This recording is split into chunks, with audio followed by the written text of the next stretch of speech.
Hello guys, welcome to Ronak's Tech. Today's topic is important and based on PLSQL Cursor. Let's start. Ever wondered how PLSQL processes multiple rows from a select query? The answer lies in cursors. What is a cursor? A cursor is a pointer that allows you to handle a query result row by row.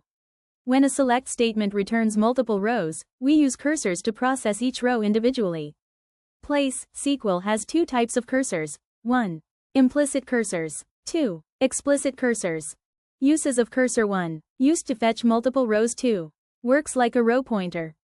1. Implicit cursor. An implicit cursor is automatically created by Oracle when a DML statement like insert, update, delete, or select into is executed.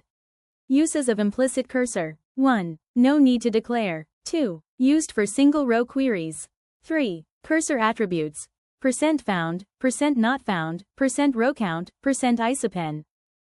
The example shows implicit cursor. Here, Oracle uses an implicit cursor behind the scenes to execute the select into statement.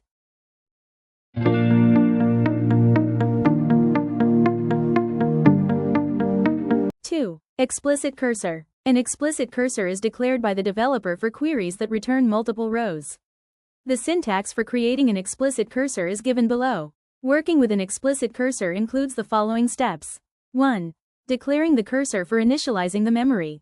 2. Opening the cursor for allocating the memory. 3. Fetching the cursor for retrieving the data. 4. Closing the cursor to release the allocated memory. The example shows explicit cursor.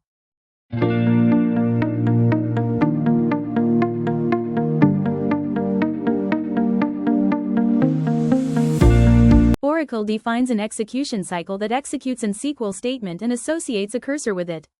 The following illustration shows the execution cycle of an explicit cursor. Important points. 1. Use implicit cursors when working with single-row queries or DML. 2. Use explicit cursors for multi-row result sets that need custom handling. Now you know how to control data row by row using cursors in PLSQL. Don't forget to like, share, and follow to Ronak's Tech for real-time coding tips.